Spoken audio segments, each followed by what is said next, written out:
thankful for this fantastic band. See how the guys playing the drums? I play the drums like that. In my mind. But I just love the music, love the vibe, and I tell you what, I come all the way from Australia and I had rice and peas. So they said to me, if you want white rice, I'm like, man, I can get white rice any day. I'm going to rice and peas.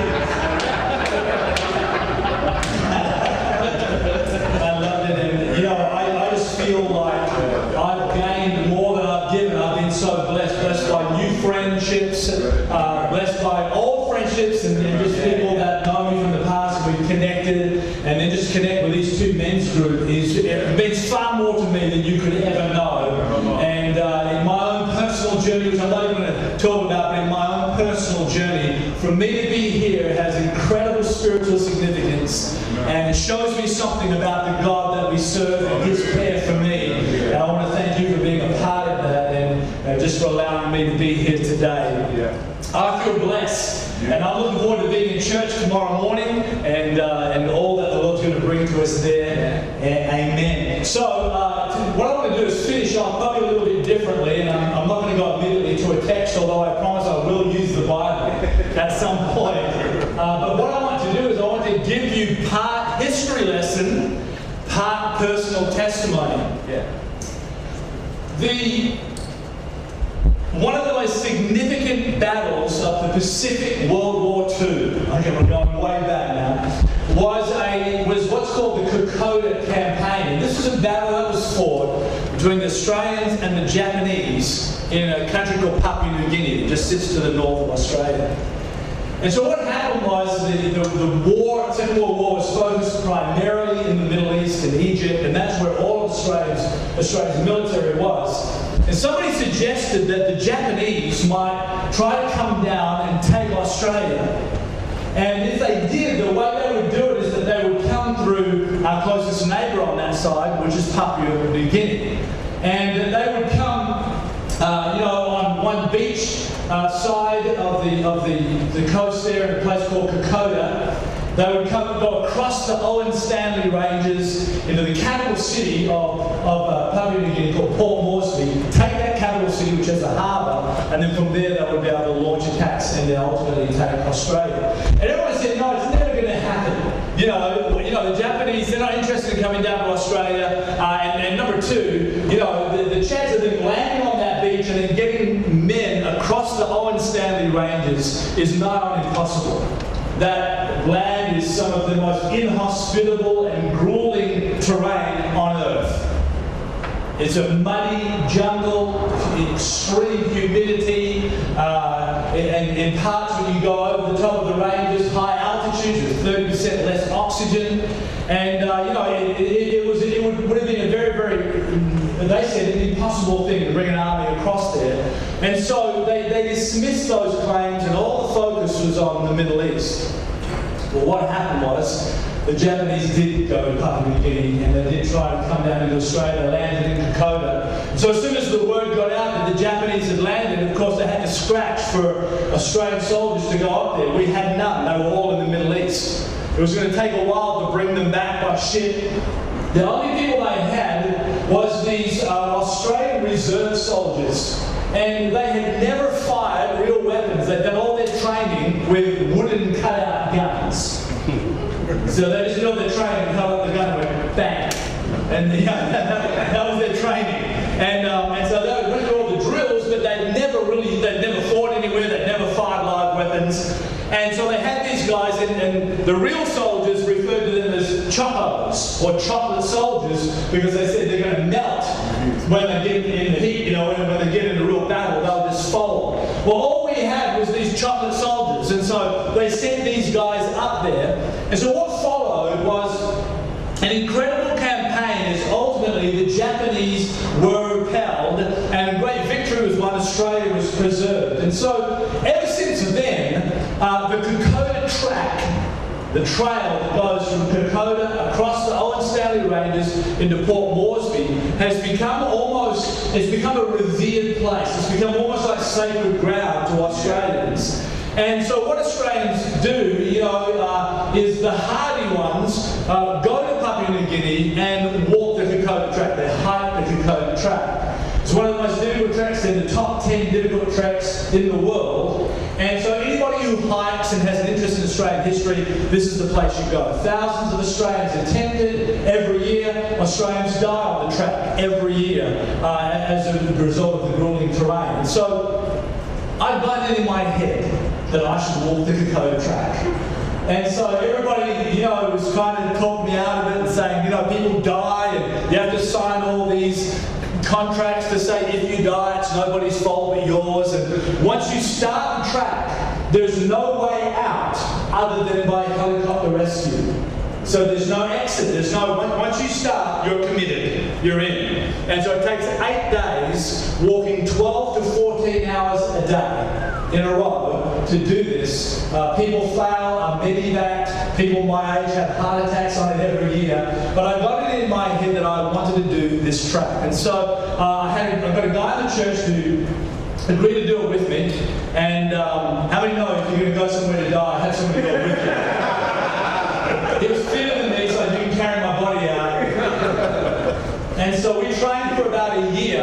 And what they said to me was this. They said, if you train adequately for this, then, you'll complete it and you will enjoy it. But if you don't train adequately, they'll get you through. Even if the porters have to drag you, they'll get you through, but it'll be hell. You won't enjoy it.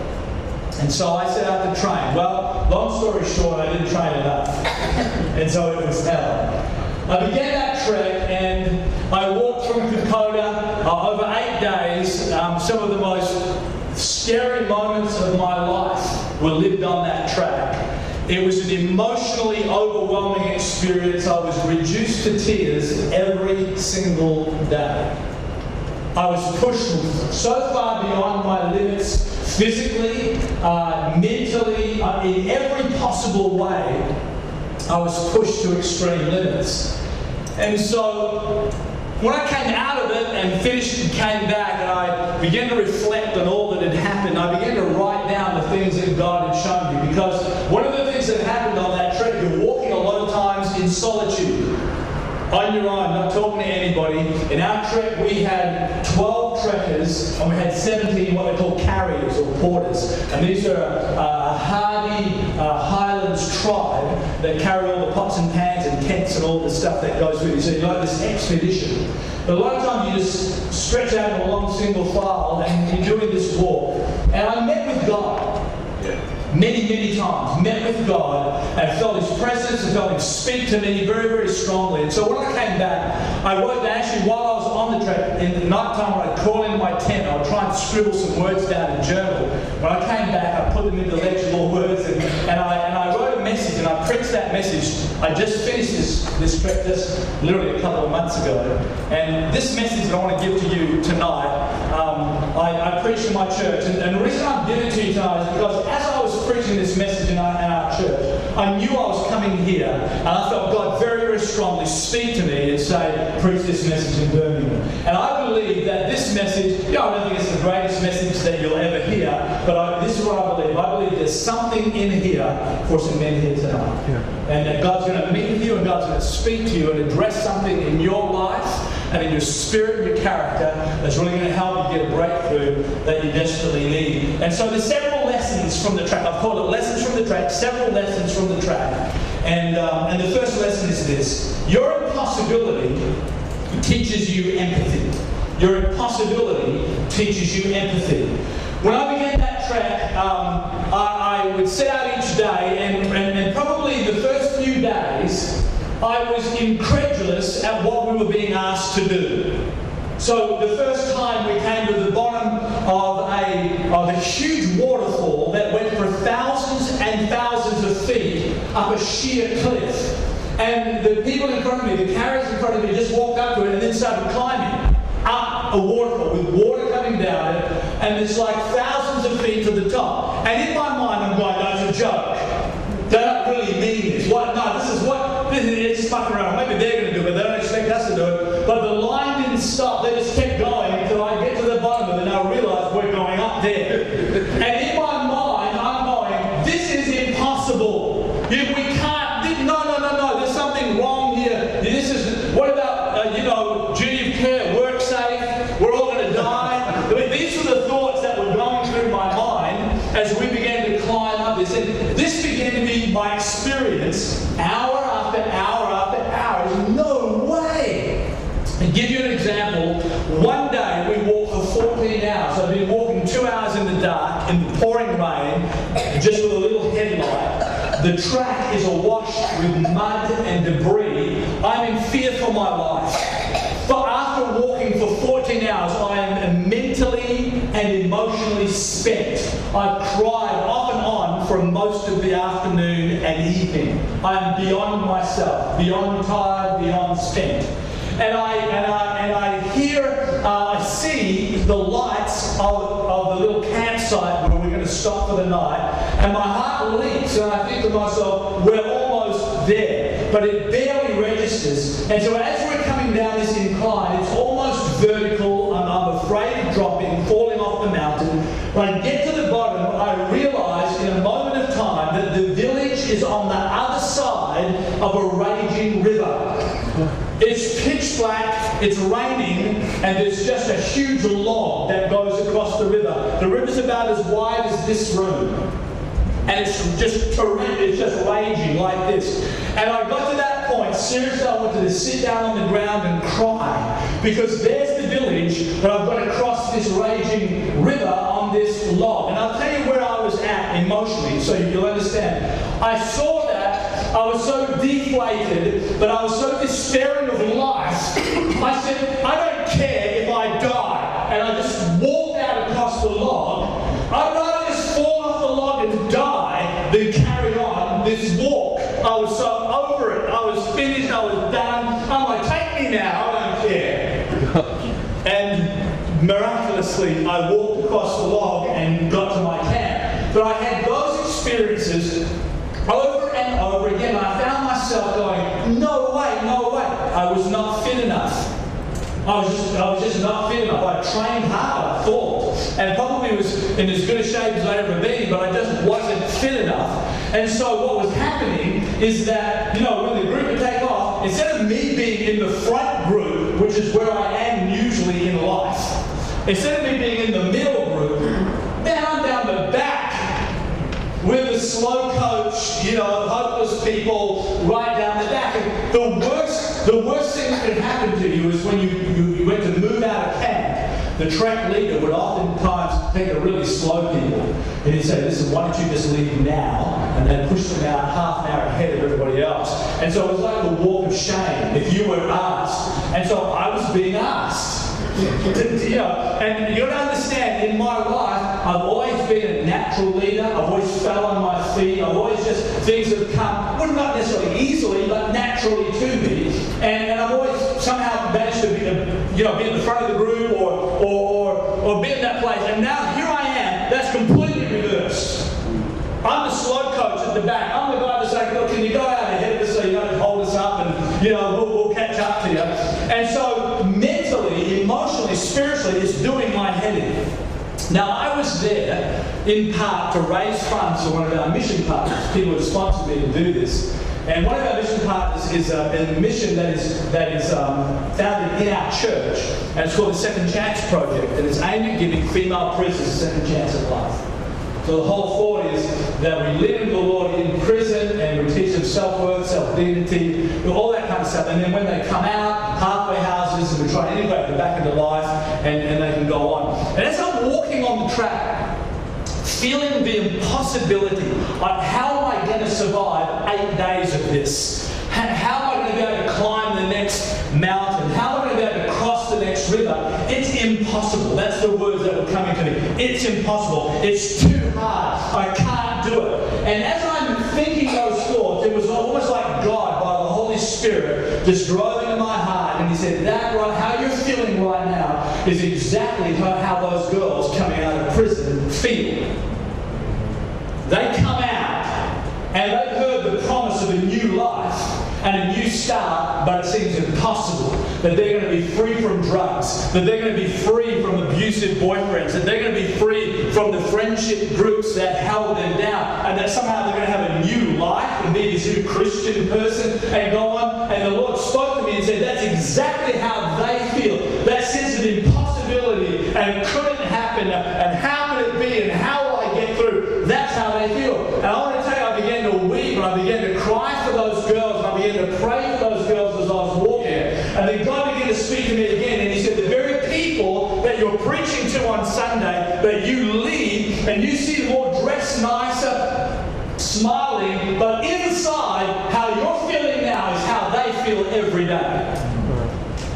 Because they've got sick relatives in the house with them for which there's no cure. They've got financial impossibilities that for years and years and years they have been working them through and will work them through, and they're never ever going to get free of it. And I want to tell you that God began to convict me and speak to me as a pastor and began to put inside of me empathy. My impossibility began to birth something inside of me called empathy that enables me to go, okay, that's how that woman feels when she comes out of prison. That's how that person in my church who's that husband with dementia, that one who's in that impossible financial situation, that's how they feel. And I began to weep and cry. Listen to me, my point is this. I believe that God will intentionally bring you to places of impossibility, oftentimes for no other reason other than to teach you empathy. And if you are, I believe every man by nature is a leader. You're a leader in your home. Even if you're not a leader in the church, there's a dimension of leadership that goes with men. And I want to tell you that God will bring you to places of impossibility for only one reason, and that is that He might bring you to a place where you have learned to empathize and recognize the difficulty and the impossibility that other people face in their life. Lesson from the track number one, your impossibility teaches you empathy. Number two, your monotony can teach you endurance. One of the most grinding and wearying aspects of life on the track was the long, slow grind. It was the fact that you began to climb a hill and it just kept going and going and going. I can remember day after day where we would climb for 2, 3, 4 hours straight out of breakfast. We would leave at 4:30, between 4:30 and 5:30 in the morning from the tent site. And we'd walk for 2, 3, 4 hours to a point of utter exhaustion where you feel like you just cannot go on. And the track leader would say, okay, let's stop for 10 minutes for morning tea. And you think to yourself, I've just been doing this for 4 hours, I'm ready to crawl into a tent and sleep. And it's morning tea. And then you do another 2 or 3 or 4 hours for lunch, and then another 2 or 3 or 4 hours for afternoon break, and another, and it just became this wearying, monotonous grind. And here's what I learned. The key to success, the key to victory was this. Just keep taking one step after another. And I remember at the beginning, when I'd get to this point, I'd get done in my head and physically done, and I'd stop, and the little carrier, and just like the little mountain guys that were around us, and they kind of whispered as they talked, and he would come at me and he'd say, don't stop.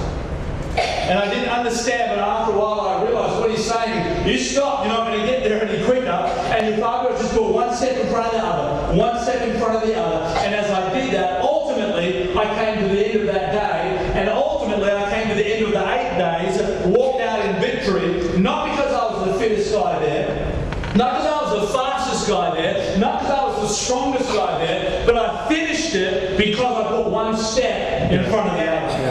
There was a story that was told of one of the young Aussie diggers they call them diggers, the soldiers, and one of these young guys was there, Corporal John Metzen. And Corporal John Metzen was shot in the ankles. And as a result, he was in stretcher case. He couldn't walk. But he looked at the other soldiers that had been wounded around him, and he said, you know what, I don't want to there's others that need the stretcher more than I do. So in other words, 4 guys, sometimes 6 guys would have to carry a stretcher to carry the wounded back to Port Moresby. And he said, no. He says, there's others that need a stretcher more than me. And they said, but John, you've been shot in the ankles, you can't walk, you need a stretcher. And he says, bandage up my hands and my arms, and I'm going to crawl. And the place that we were walking, that we covered in little he got down on his hands and knees and he crawled for weeks until he came back to a place of safety where he could be ministered to. And they tell the story. It's written, and you can read about how these diggers would be walking along and they were about ready to quit. They were about ready to give up. They're wounded, they're carrying stretchers. And then just around about that point that they want to stop, they look back, and it's written that they would see this dog-like figure crawling along behind them, Corporal John Metzen. And they look down at him and he'd look up at them and simply say, "Don't give up now, digger, don't give up now." And I remember hearing that story and thinking, here's this guy who's so committed to just putting one step in front of the other. In this instance, it's his arm dragging himself for weeks so that someone else could have a stretcher. And I begin to understand one of the great keys to life, and it is simply this: it is one step in front of another. And you might be facing right now a difficult time in your life where you feel, I'm on the treadmill. I'm in that place where nothing's changing. I've got visions and goals and dreams, but I'm just on this never-ending treadmill. I don't seem to be getting anywhere. Can I tell you something? You will get there if you keep taking one step after another. You don't have to win this great victory. You don't have to run with a burst of speed and do some incredible thing. Just keep taking one step after another. The steps of a good man are ordered of the Lord. And when you simply say, I'm going to be in church, I'm going to love my wife, I'm going to care for my kids, I'm going to work at my job, I'm going to pay my bills, and to do that over and over and over again, that's the key to victory. The key to success is not some smart move. That's what the world would have you believe. That you just do this quick move or do that and you're going to have success. Listen to me. The key to success is one step after another. And the things that you think are so far away. I want to tell you, when I was walking from Kokoda to Port Moresby, it seemed like it might as well have been the moon. And I was the most surprised person there when I finally arrived at Port Moresby, because I had discovered that just one step was the key to victory, and it got me there. He that endures to the end shall be saved. Told you I'd use the scripture. Number 3, lessons from the track. Your loss of confidence can teach you to step up. The loss of your confidence can teach you to step up. Corporal Clarence Meredith was one of those chocolate soldiers. He'd never been in battle, never had fired a real weapon. No, not one shot, ever. And he's conscripted, he's flying into New Guinea, and here he is now, he's on the track. And there was a seasoned commander with him. And this commander says, Clarence, I'm going to look after you. Clarence, you're going to be okay. And you just stick with me, just do what I do, stay by my side, and you're going to be okay. I'm going to get you through this. You're going to come out of this alive, it's going to be okay. I'm going to get you through this. And this commander spoke confidence into his life and security, and Clarence wrote that there was just something in him that just felt, if I stay close to this guy, I'm going to be okay. He sets out on his very first day on the track, the very first time they come in contact with Japanese. Japanese steps out of the bush into the middle of the track, takes one shot and kills the commander dead right at his feet. And I want you to just pause at that point of the story. That's his confidence. That's his security. That's the guy that said, stick with me and I'll see you through this campaign. You're going to be alright. First thing with the enemy, first shot fired, he's dead at his feet. Clarence is holding a gun. He's never fired a real gun in his life. There's a Japanese soldier in front of him, and in that moment of time, he said, I realised I was going to have to step up. He took a step forward, fired his weapon, and killed the enemy soldier. And I got to thinking about that, and thinking that how often in life we build around ourselves these confidences and security.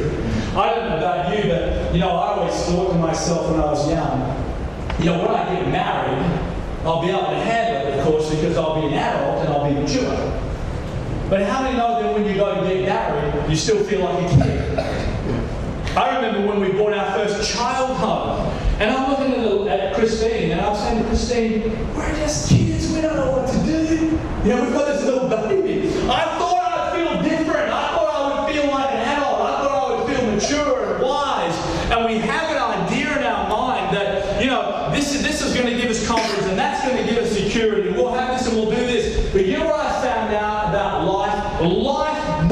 often than not is just like it was for Clarence Meredith. Right at the point that you're faced with a moment and you turn to your compass, you turn to your security, it's gone and you have to step up. And I want to tell you right there, if ever there was a point that a boy becomes a man, it's that point right there. Yeah. There are places in life where there is nothing else but for you to step up. Now, it's interesting, Clarence Meredith not only survived that campaign, but Clarence Meredith is alive today. Right. 94 years old. And our trek leader told us that story one morning, and he pulled out some dog tags from around his neck, and he said, these are actually, he took them off, he said, these are actually Clarence Meredith's dog tags. And he said, Clarence is still alive, he lives on the Gold Coast, and he said he gets a kick out of the fact that I bring his dog tags and walk the Kokoda track, and he said, I always call him and let him know, your dog tags are doing another trip, they're going to walk the Kokoda again. And he said to me, he says to the group, he says, you know what I like to do? He says, on this trek for one day, I like to give these dog tags to certain people, only good men. And I like them to carry it for the day that they can remember what Clarence Meredith went through. And he said, David, I want to give these to you. And in front of the whole group, he honoured me, and he gave me the dog tags of Clarence Meredith. That day was one of the most difficult days on the trek for me. Just mentally, emotionally, in every way. But it's interesting, as I was walking, I could feel the metal of those dog tags against my chest. And as I'm walking, every time I began to feel mental doubts and concerns, I would think of Clarence Meredith. And I think of him as a scared little 19-year-old Aussie kid stepping up and telling him that for the very first time. And I drew great courage from that I can go on. The interesting little side story to that is that the guy that was with me, he said he watched that happen. And in front of the whole group, this guy doesn't know me, really just seen me for over a couple of days and perhaps sent something or whatever. And so he's given me this. He said, David, I think you're a good man. I want you to carry this. And so this guy with me, he's walking along and he has this kind of crisis of confidence. He said, well, I know Pastor David is a good man, but am I a good man? I wonder if he's going to give the dog tags to me. Am I a good man? And he's walking along, and this really troubles him. Am I a good man? He had issues, with his father had never really told him that he loved him, or that he was proud of him, and all of that sort of came to his thinking. And so he told me later that he crawled into his tent that night and actually wrote in his journal, am I a good man? And he made it part of his prayer that night. He said, God, do you think I'm a good man? I know that David is, and even other people that don't know him seem to recognize that, but am I a good man? And so this troubled him. And so for the next day or two, he's walking along, and this was just in his thoughts, and he kept looking. So after I had given the dog tags back at the end of the day, he never gave the tag to anybody else. So days are going by, no one else is getting the tag, and so he's thinking, I'm not a good man. And so he gets to this place where he's just beside himself, and he just cries out in desperation. He says, God, I need to hear from you. God, I need to know. I need your affirmation of my life. And right at that time, the track leader comes up to him and says, listen, I want to give you these dog tags because I believe you're a good man. He said, it's funny. He says, I was going to give them to you yesterday, but for some reason I just felt I should just wait another day. And he came and he gave us, and so this guy comes to me, we were walking on for a while, and he's just weeping and crying, and he's saying, isn't it amazing that I cried out to God, and God used an unsaved track leader to affirm, speak God's goodness into my life. And I wanted to say to you, you know what? I think that it's the heart's cry of every man, is to have someone come alongside them and say, you're a good man. And many times the insecurities and the things that we go through and we feel are simply a result of that never happening. And I encourage you men to affirm one another. And just simply your words of encouragement, you speaking good things over a brother's life. We don't do that, do we? I mean, girls do that, but men don't really do that. But listen to me, I think we should. Now, I'm not talking about getting all gooey and soppy and all that, but I am saying there's a place where you can speak affirmation and goodness over people's life, and many times what you'll be doing is you'll actually be speaking the affirmation of God and knowingly over their life. Every man needs to hear it. Are you with me? Yeah. Number 4, imminent defeat can lead to ultimate victory. Imminent defeat. Here's what happened in the campaign. Japanese land in Dakota, they're pushing forward to Port Moresby. They want to take Port Moresby and then ultimately go down to Australia. So what happened is they reach a place where they're within view of the lights of Port Moresby. It's a ridge called Imita Ridge. And these young soldiers, most of them were between 19 and 20 years of age, they got to Imita Ridge, so they've been fighting a retreating motion for days and days. Actually, for months, they've been fighting this retreating motion. And they finally get to this ridge, Imita Ridge, and they can see the lights of Port Moresby, and it dawns on them, we're going to lose. The Japanese had never been beaten on land. And so they're there in this place and they realise that, this is not just we're going to lose, but they're going to take Port Moresby and they're going to flood down into Australia. By then, the Japanese were landing on the other side of the ranges by the tens of thousands. This is a major campaign to take Australia. And they realised this is it. And so what these young 19 and 20-year-old boys did is they drew a line in the sand. And they said, they're not getting past this. And they took off their dog tags, all of them, and they gave them to some other guys who were going to run them into Port Moresby. They wrote their last letters to their family, gave this guy. So one guy took the letters and the dog tags, and he left. And these men dug in and they said, we're going to die here defending this line. We're going to try and stop it.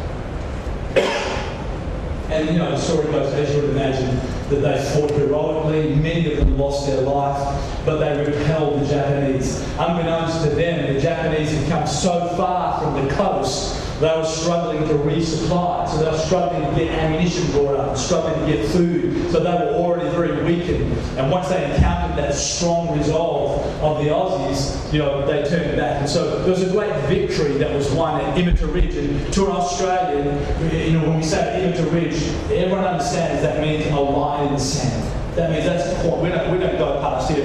We're either going to have victory here or we're going to die here. There's no other option. And so, here's my question to you, is where is your line in the sand? Do you have a line in the sand? Because I believe that God ever intended that Christian men would live their whole lives fighting a retreating motion. Do you know what I'm saying? That we're just barely hanging in there, just barely, oh Lord, rapture come quickly, hold the fort, Lord, that's not the dominion and victory, that's not the abundant life that I read about in the Word of God. And I want to ask you, where's your line in the sand? And we can talk about your line in the sand morally, we can talk about your line in the sand when it comes to pornography, we can talk about your line in the sand when it comes, to so many different things. Is there a place in your life where you can say, sorry, it's not going to happen. Yeah. I'm going to fight here. Yes. I'm either going to die here or I'm going to win, but this is not going to go on any longer. And I think every man, a quality of real manliness is that in your life there are some Imita Ridges. There are some points where you say, no more. Yeah. Do you remember the story, I think it's 2 Kings, of Shammah in the bean fields? Yeah. And those Philistines would come down time and time again and plunder the bean fields, the lentil field. And you and I read that story and think, my Lord, they're lentils. So this is not rice and peas, this is not jerk chicken, this is lentils. Jerk chicken I'd fight for, but lentils? Beans?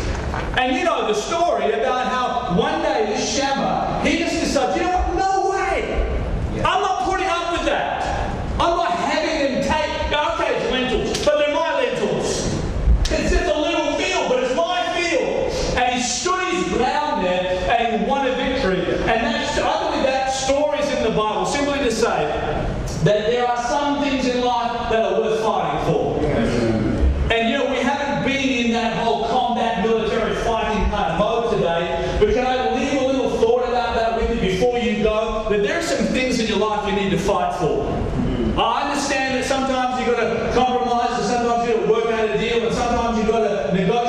But I want to tell you, don't leave this place today without realising sometimes in life you've got to fight. You've got to say, no, I'm fighting for this marriage. I'm drawing a line in the sand. Sorry, divorce is not an option. So you just forget that. We're fighting for this marriage.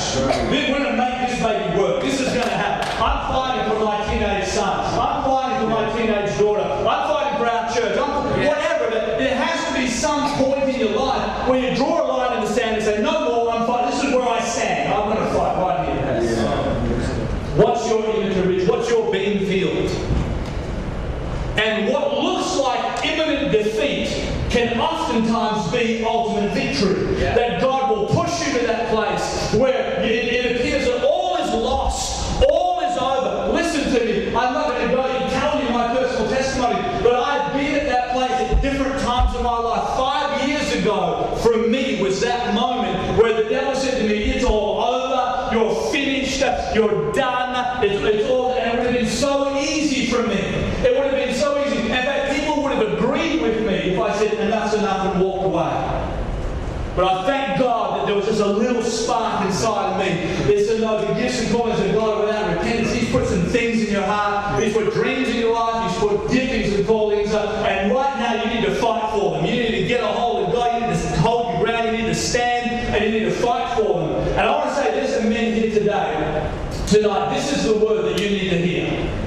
Now, whether it be your marriage, whether it be your kids, whether it be your morals, whether it be your ministry, that there's just something inside of you that rises up today. And if the only thing you remember out of today is, I need to draw a line in the sand, then we've won a victory for you. And you might feel like, hey, I'm about to lose here. I'm about to be overrun. But I tell you, I've seen God bring men to that place over and over again, only to show that the battle is the Lord's, only to show that without Him we can do nothing.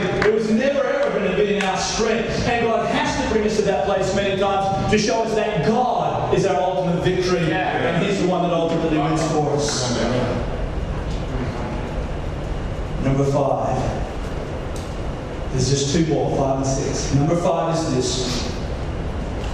Your victory can be another man's breakthrough. There's a great story told how the Japanese were flooding down a certain part of the track, and there's a little group of Aussies there, and they realised, they're about to break our lines. If these Japanese get through at this point, they can then go around, do a flanking motion, and we're done. And so it was, again, one of those crucial moments in the battle. And there was this guy called Bruce Kingsbury. He wasn't an officer. He was just a regular, just private, had no authority, nothing at all. But he, in a moment's time, realised the import of that moment and the seriousness of that if the Japanese broke through. And so he, in a flash of inspiration, grabbed a Bren gun. And I don't know if there's anybody here who's into military history, but a Bren gun, I can barely lift with 2 hands. I mean, they're heavy guns. It's kind of almost as big as a gun that you'd wrap mount on a helicopter. I mean, it's a big old gun. And so this Bruce Kingsbury, in this feat of superhuman strength, grabbed this Bren gun that had been stationed on the side of the track, held it with one hand against his hip, and then just jumped out into the middle of the track and just ran straight at the Japanese like a madman, screaming and just firing on full automatic, and screaming like a psycho.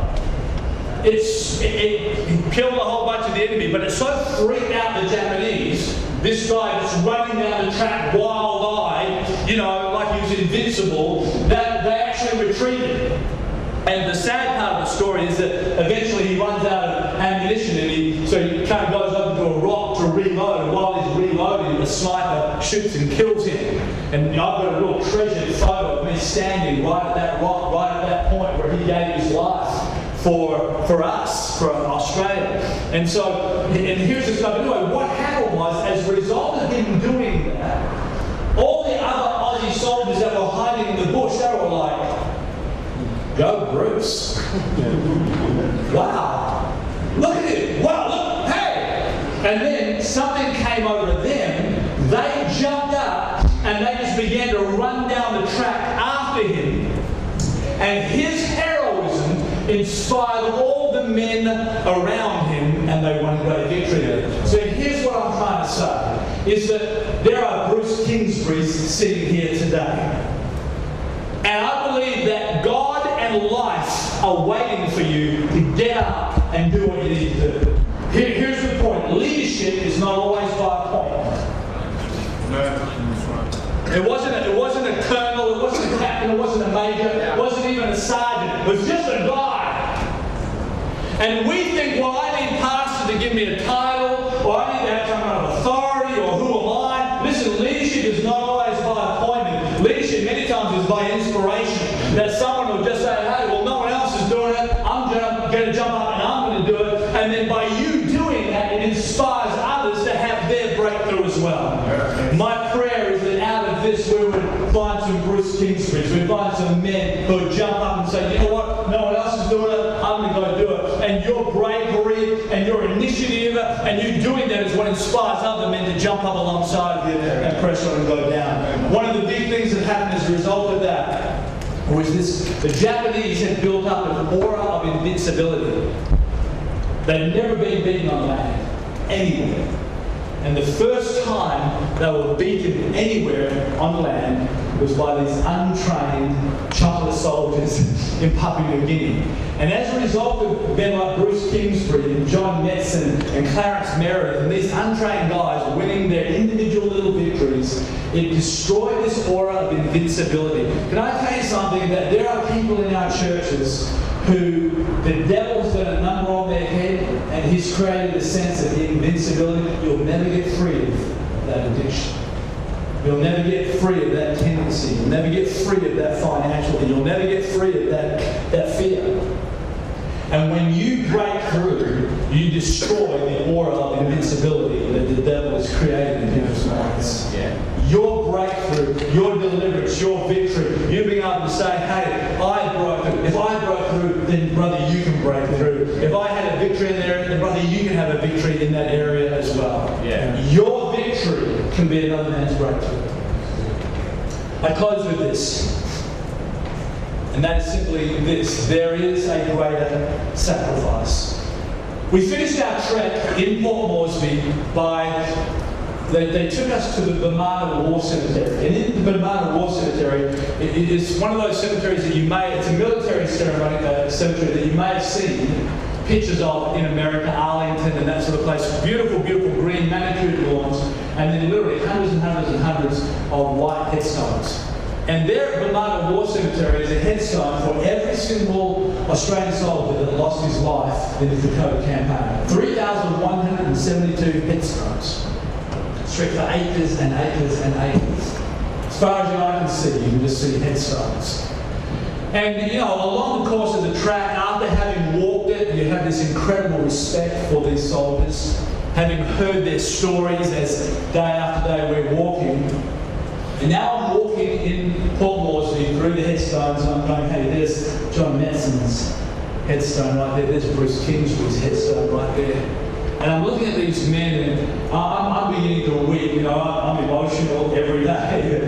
And I'm thinking, man, these guys, they gave their life for Australia. I know that every country has its war heroes, so I'm not here trying to build up Australia, it's just an example. And I know that whatever country you're from, it has its campaigns and it has its heroes. But for me, I'm walking through these headstones and I'm just overcome with what these guys did. 19, 20-year-old guys, almost every headstone has their age, 20, 19, 18, 20, 19, 18, 20. And I'm overcome. But you know what, as I'm doing that again, the Holy Spirit comes along. Doesn't God hijack those emotional moments? And the Holy Spirit comes along and speaks to me and says, there's a great sacrifice. These men died for their brothers. These men died for their friends. But I died from my enemies.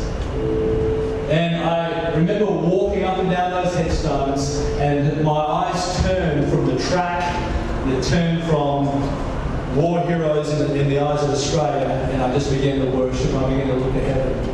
And so while I disregarded God, while I ignored God, while I was unlovely, while I was his enemy, He died for me.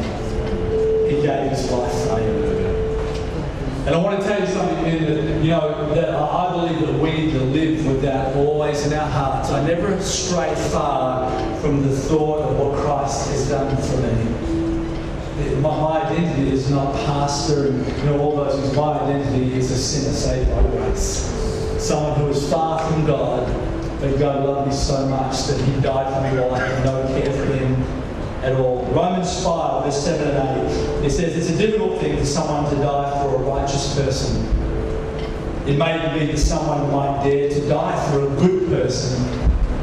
But God has shown us just how much He loves us, because it was while we were still sinners that Christ died for us. In verse 10 of Romans 5, He says, we were God's enemies, but He made us His friends through the death of His Son. And I thought I wanted to... It seems so crazy to imagine an Australian soldier dying for a Japanese person. I mean, this doesn't make sense. Why would an Australian die for a Japanese? But you know what? God died for His enemies. And my prayer is, we've talked about a lot of things.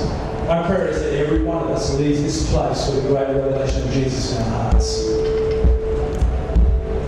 That His sacrifice, His death, that right there, that's the example for how you live your life. You laying down your life for your friends, laying down your life for your enemies, laying down your life for your wife, laying down your life for your kids. And that's the ultimate lesson for me from the track. It was not that someone died for their friends, but that someone died for their enemies. Live your life as real men by laying down your life for others. The fulfillment in life does not come from living for yourself. Fulfillment in life comes from pouring your life out for others. You'll never be happy while you're just trying to make yourself satisfied and content. But when you begin to serve others, begin to pour your life out for others, that's where contentment is. Come on, let's pray. Our heads are bowed. Father, I thank You for this day. I thank You for each of these men. I thank You for the lessons that You've taught me, and I pray, Father, that somehow through the inadequacy of my words, I pray that Your Holy Spirit would take these words and put them exactly where they need to be in the hearts of men. You know the individual circumstances, You know the lives, you know the difficult things that they face. And I just pray right now, Father, that there would be a word of courage, there will be a word of hope, there will be a word of victory, there will be a word of breakthrough that will touch men in this place right now. Father, whether it's in their home or their marriage, their friendships, their relationships, their business, their job, wherever it is, God, I'm praying for victory, I'm praying for a breakthrough, I'm praying for a difference to be made. Father, I pray for men that would live their lives not selfishly, but they would live their lives poured out for others. They would live their lives given up for others. And I pray this in Jesus' mighty name. Amen. I'm going to hand